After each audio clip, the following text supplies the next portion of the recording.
بیٹیاں بھی ان کے پیچھے بھاگی۔ اندر داخل ہوتے ہی ظفر غصے سے نسرین کی طرف بڑھا۔ کتنی جھوٹی اور مکار عورت ہو تم، میری بیٹیوں کی یہ حالت کر کے اب خود مظلوم بننے کی کوشش کر رہی ہو۔ چھوڑوں گا نہیں میں تمہیں۔ اس سے پہلے کہ ظفر نسرین پہ ہاتھ اٹھاتا، رشیدہ اور ظفر کے دونوں بھائیوں نے آگے بڑھ کے اسے روکا۔ بہرحال نسرین کو کسی قسم کا پچھتاوا نہیں تھا۔ وہ ایک ہی بات کر رہی تھی ظفر سے کہ میں تمہاری بیٹیوں کی نوکر نہیں ہوں، مجھے الگ گھر لے کے دو یا مجھے طلاق دو۔ لڑائی بہت بڑھ گئی تھی۔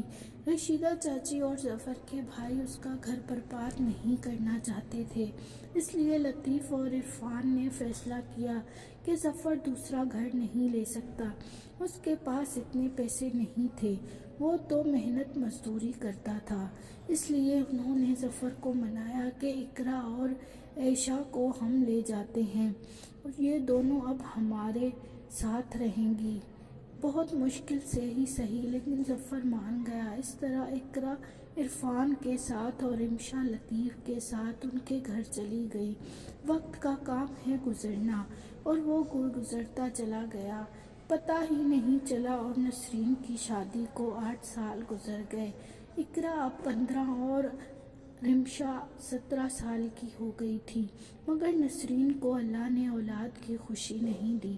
جو دوسروں کی اولاد پہ ظلم کرتے ہیں ان کی خوشیاں نہیں دیکھ سکتے، وہ خود بھی کبھی خوش نہیں رہ سکتے۔ کسی بھی ڈاکٹر کا کوئی بتاتا تو نسرین وہاں علاج کے لیے پہنچ جاتی۔ 8 سال کے لمبے عرصے بعد نسرین کو ڈاکٹر نے خوشخبری دی کہ وہ ماں بننے والی ہے۔ اس کی خوشی کی انتہا نہیں تھی۔ وہ ہر وقت سوچتی رہتی کہ میں اپنے بچے کو دنیا کی ہر آزمائش دوں گی، بڑے سے بڑے اسکول میں پڑھے گا میرا بچہ۔ ان دنوں اس نے کام کے لیے بھی ملازمہ رکھ لی تھی۔ ظفر بھی بہت خوش تھا، آخر وہ دن بھی پہنچ گیا جس کا نسرین کو بے صبری سے انتظار تھا۔ ہسپتال میں بیڈ پہ پڑی وہ منتظر نگاہوں سے دروازے کو دیکھ رہی تھی کہ کب اس کے بچے کو اس کی گود میں دیا جائے گا۔ اتنے میں دروازے سے ظفر اندر داخل ہوا، جس کی گود میں محرون کمبل میں لپٹا ایک بچہ تھا۔ اس کے پیچھے کچھ ڈاکٹرز بھی آ رہے تھے۔ نسرین نے ظفر کو دیکھتے ہی کہا، شکر ہے ظفر تم آ گئے، کہاں چلے گئے تھے؟ مجھے میرا بچہ تو دکھاؤ۔ ظفر نے اس چھوٹے سے بچے کو نسرین کی گود میں دیا۔ نسرین نے جیسے ہی بچے کے چہرے اور سر سے کمبل کو ہٹایا، وہ لرز کر رہ گئی۔